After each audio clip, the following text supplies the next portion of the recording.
So you could be forgiven today thinking that we are on location in Africa. But no, we're here in sunny Point Arena, Northern California at B Bryan Preserve, a wonderful exotic animal preserve on the north coast of California.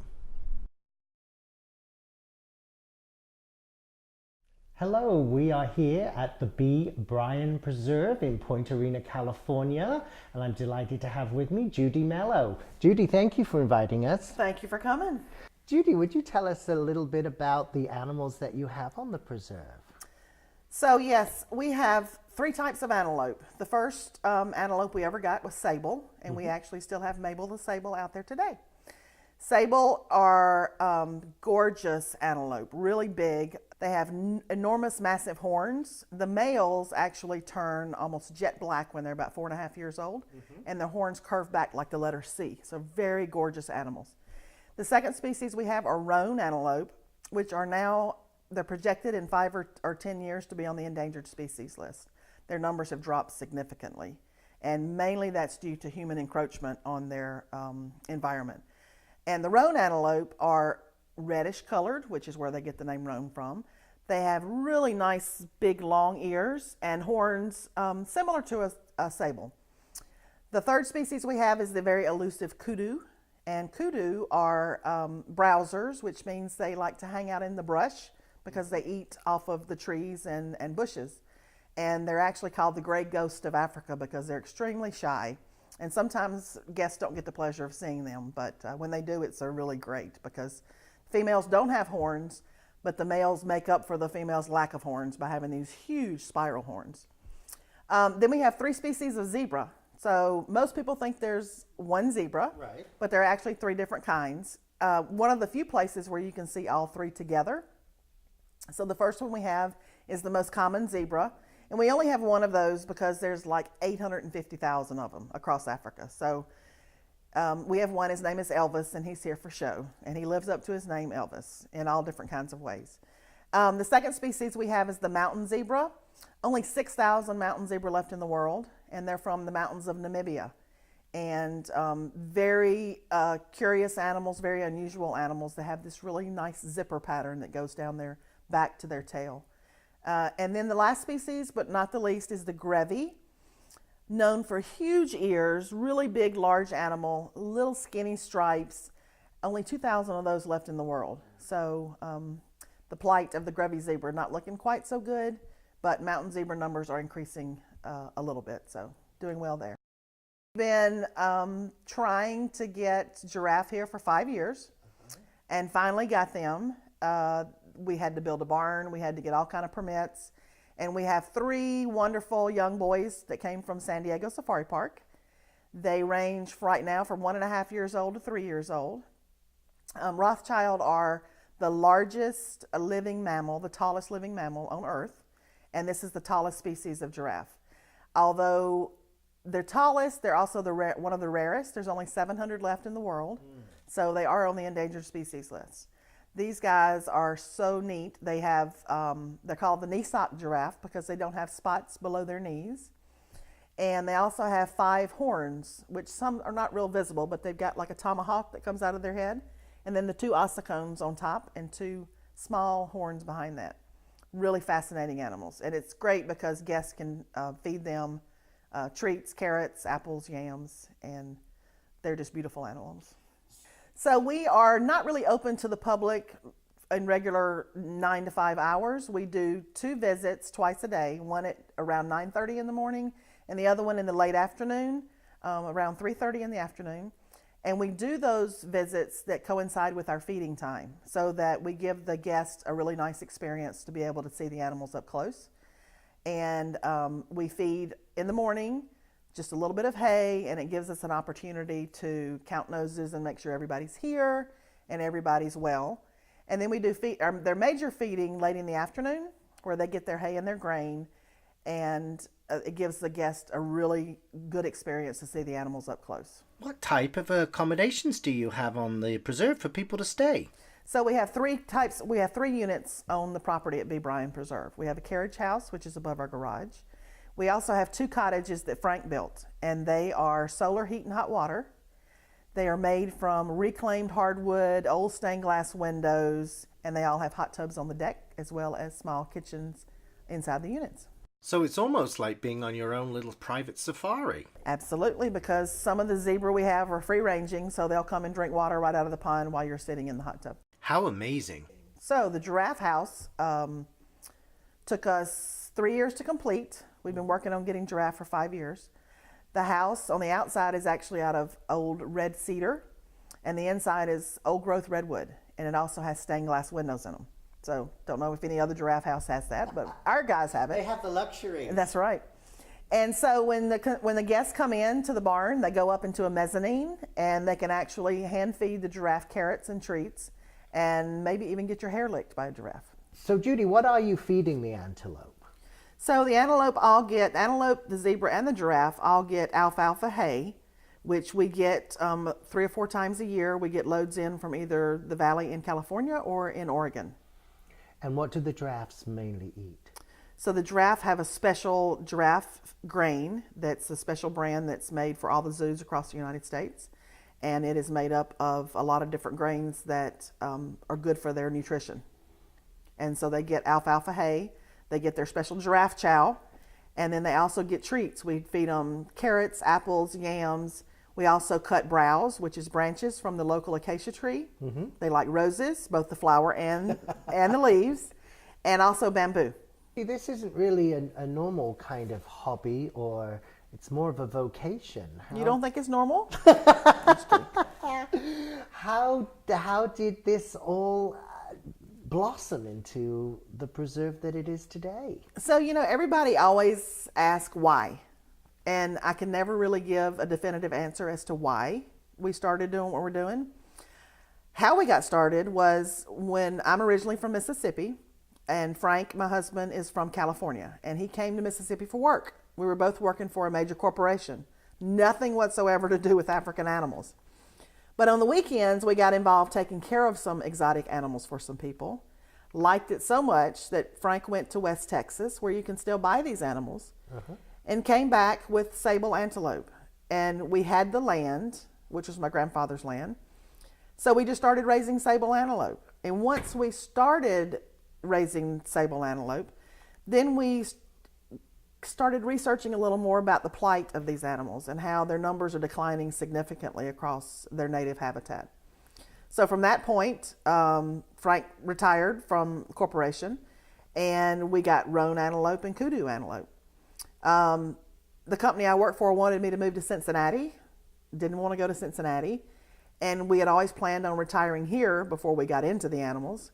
So we made the decision to move to Point Arena, which Frank had been here before, and we purchased our current property of 110 acres, moved 11 animals, and the rest is history. Have you and Frank been to Africa? So I've been to Africa 6 times, and Frank finally went a couple of years ago. And it was funny because he wanted to see sable and roan in their native habitat. So we went to South Africa, but unfortunately there were no sable or roan there. So we joked that he had to come back home to see sable and roan in their natural habitat. In his own backyard. Exactly. Great. Exactly. Now, you talked earlier about being a 501c3, so people can contribute financially then to the preservation of these animals and the future of them. We do rely heavily on contributions to people, which are nice tax write-off, and they can get all that information on our website. Excellent.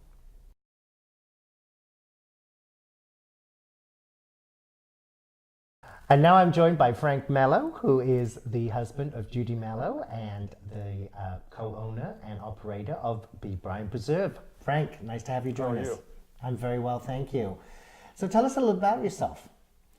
Well, I was born and raised in the Central Valley of California, and after I went off to college here in California, I went to graduate school and then University of Wyoming, and worked in the corporate world for quite a few years in the Midwest, and then ended up in Mississippi where I met my wife.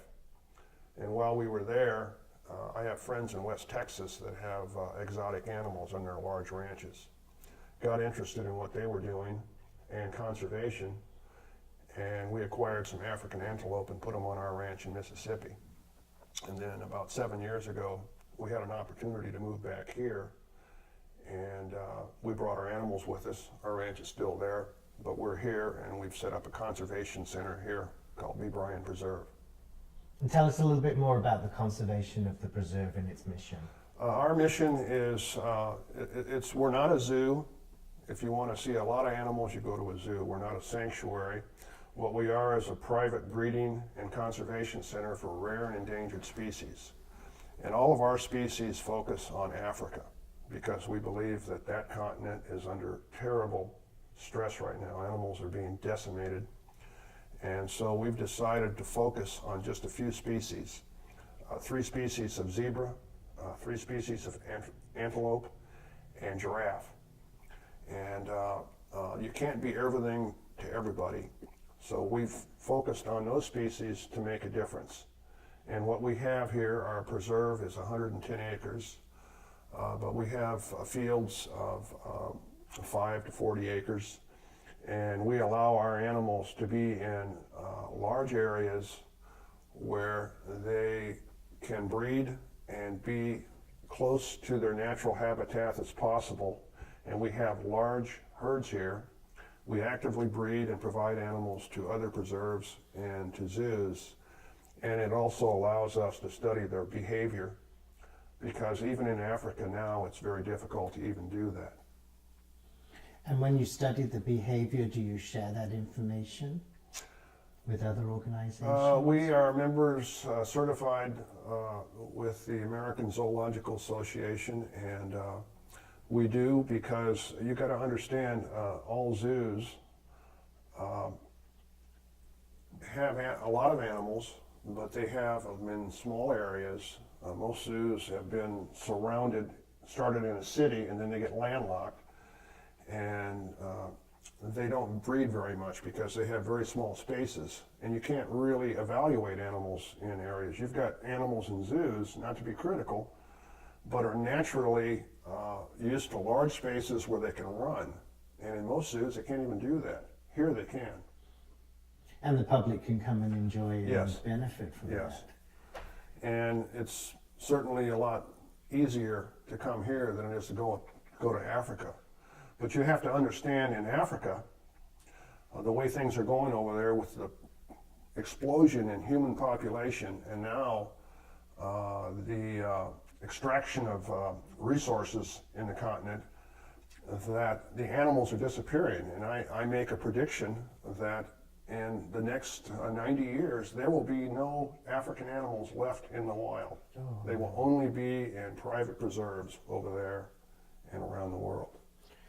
One of the aspects of this preserve is that the buildings and the structures that you build and create here do have an environmental sensitivity to them. Could you tell us a little bit about that? Environment is very important to us. We're very fortunate to be here on the coast. It's funny, this last summer, it's great to get up in the morning and to look at the weather map and see that the whole country is red with record amounts of heat, and then you see this sliver of green coastline along the coast, and it just makes me feel good because that we're here.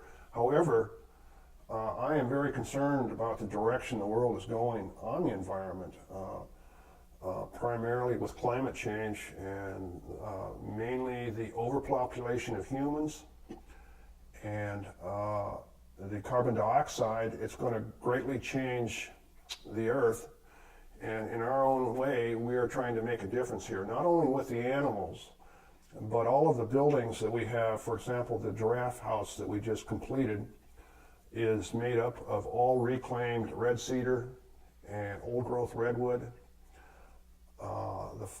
The windows are all attributed to Frank Lloyd Wright.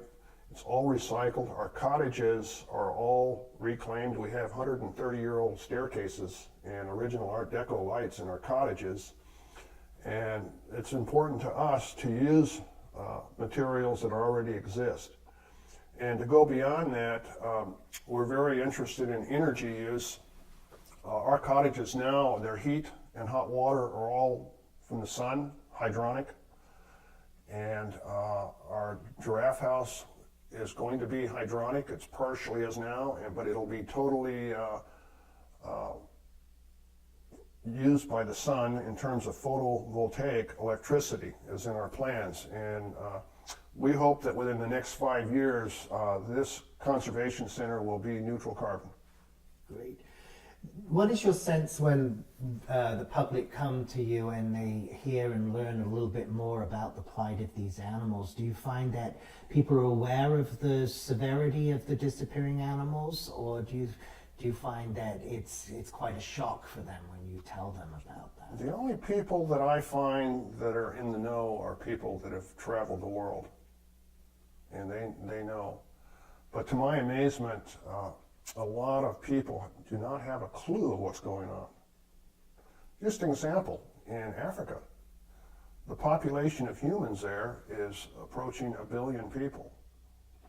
They estimate in 90 to 100 years, the population is going to be 3 to 4 billion people in that continent. Imagine what that's going to do to the wildlife. It's going to destroy the wildlife. Are there movements within Africa to save and to designate open areas, etc., like some of the Western world has done? There have been. There's been people with a lot of resources that have bought up land there, but the problem is a lot of the governments are somewhat unstable, and it's risky to do that. The big problem in Africa, as I see it, is when you have all these people, you have to feed them. And Africa is the last continent in the world that has vast plains of arable land for agriculture. And now you have large corporations all around the world buying up lands there to grow, say, corn and soybeans, because you've noticed the commodity prices of feeds have gone up drastically, mainly to feed humans and, say, for ethanol production.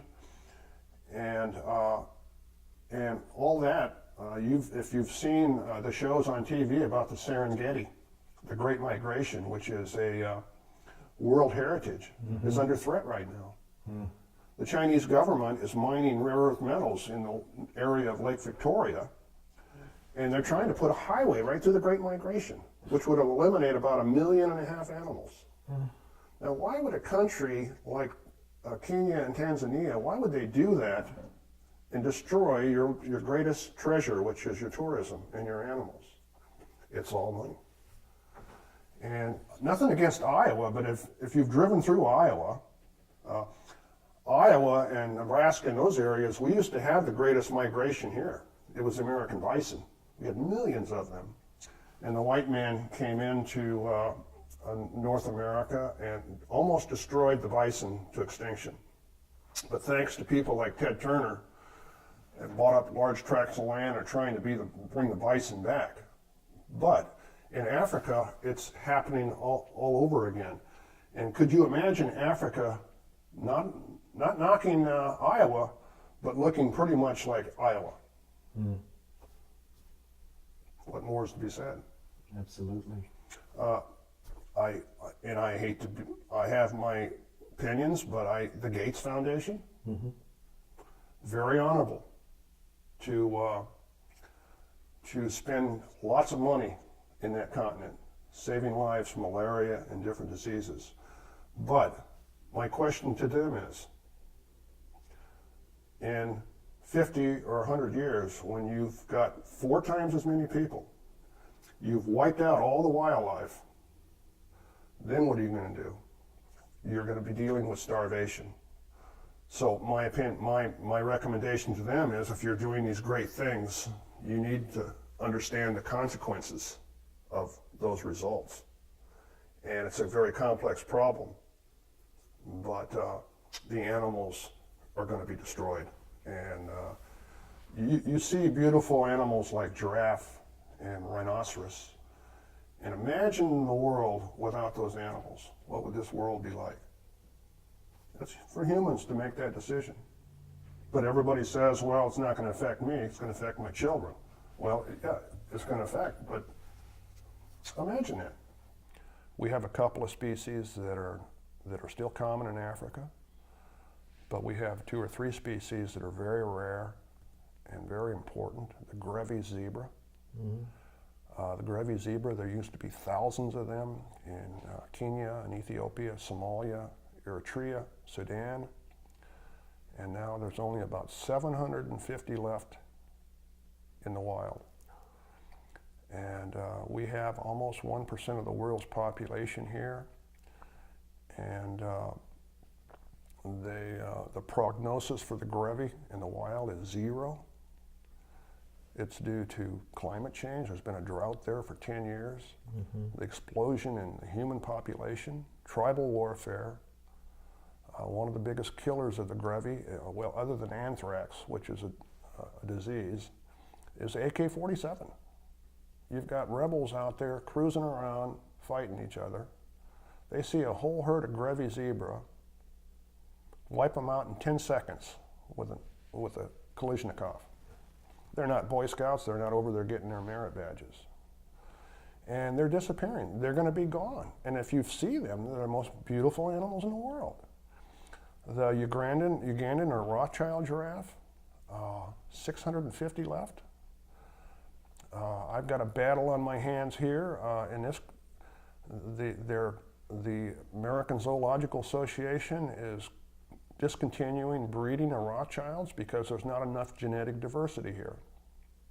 And I'm not going to give up on it. We're going to have a bunch of male Rothschilds here, and I may be a pipe dream, but I'm trying to figure out how I can get some female Rothschild giraffes from England to here.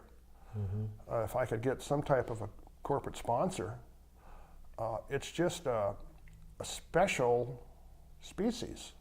It's the tallest animal in the world. And they're being merged into other species where someday you may just have giraffe. And then you have the roan antelope. The roan antelope, very special. In South Africa, there used to be 40,000 roan antelope. In the country today, there are 350 left.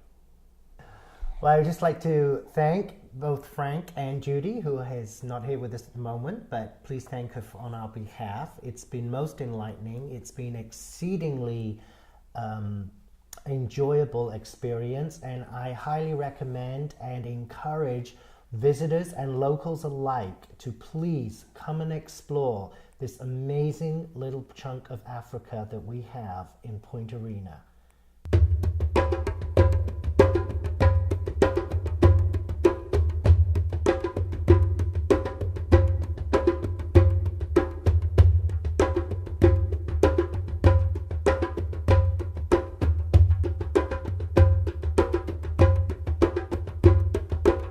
How did you come up with the name? Judy. I'm sorry. We're having such a laugh.